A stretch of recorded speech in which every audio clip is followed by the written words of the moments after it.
ย้อนว่าฮักแท้ก็ย้อนว่าแพงหลายแต่อาจสิบ่แม่นอายที่พาเจ้าไปฮอดฟังอาจสิเป็นเขาผู้พอให้อาจสิยอมเป็นผู้พ่ายจนต้องเสียใจยอมได้เพื่อคนที่อายหักเคยหักน้องสักใดให้บอกจากใจว่าหักคือเก่าแต่น้องเลือกเขาคนเก่าต้องยอมจากไปเศษไม่บ่อาจถูกตาโปรดทวงบ่อาจได้ความใจตีข้างให้เพื่อนดอกใหญ่คือเขาห่วงหอบ่ดึงบ่รักเจ้าไว้อายเข้าใจทั้งน้องเลือกยังเป็นน้ำตาบ่เป็นยังอายสิรับเอาหากน้องสำได้เป็นแค่ไม่อ้อยฟ้าก็พอเป็นโลโลไม่หักเราสองหัวยอมเป็นผู้แพ้ถึงสิถือใจสู้ก็ตามเจ็บเพื่อน้องนา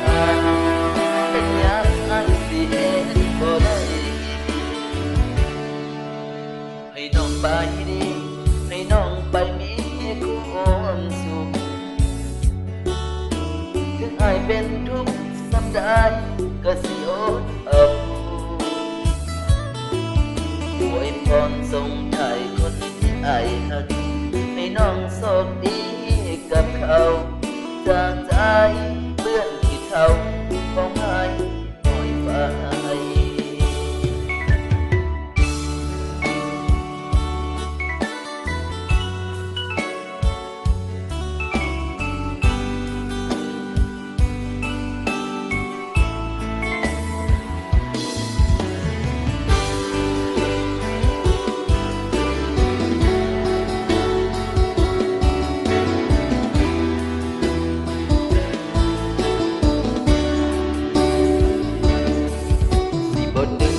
รักเจ้าว่าอายเข้าใจทั้งน้องเลือกยังทั้งน้ำตาว่าบ่เป็นยังอายสิรักเอาทั้งน้องสำได้เป็นแค่ไม่อ้อยฟ้าก็พอได้เป็นโลโลไม่หักเจ้าสองหัวยอมเป็นผู้แพ้ไปสู่ก็สร้างเจ็บเพื่อน้องนาเป็นยังไงสิคน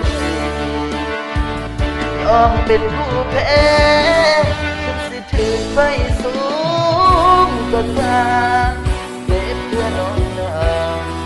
เป็นยังไงสิคนเจ็บเพื่อน้องนาสุดท้ายต้องเห็น